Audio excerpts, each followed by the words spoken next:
Praise the lord. ప్రభు అయిన యేసుక్రీస్తు నామములో మీకు శుభములు. ఈ దినము కొరకైన దేవుని వాగ్దానం, ఆయనను ఆరాధించు వారు ఆత్మతోనూ సత్యముతోనూ ఆరాధింపవలెను. యోహాను సువార్త 4వ అధ్యాయం 24వ వచనం.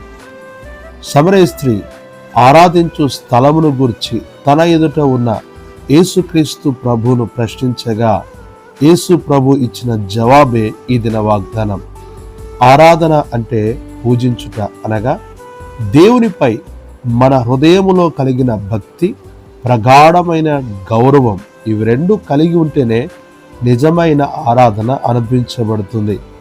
ఆరాధించుటకు స్థలము ప్రాముఖ్యం కాదు.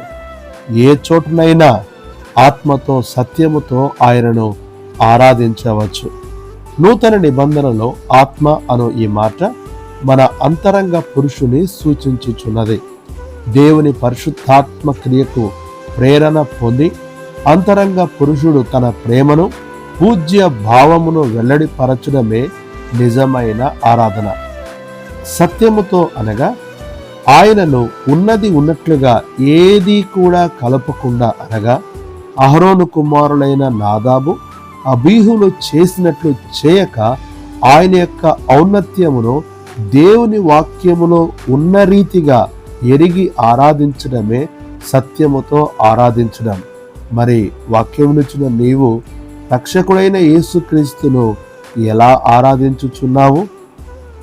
ఆత్మతో సత్యముతో యథార్థమైన ఆరాధనను ఇంపైన సువాసనగా ఆయనకు అర్పించుటకు ఈ దినమే ప్రభు నీకు సహాయము చేయనుగాక. ఆమేన్.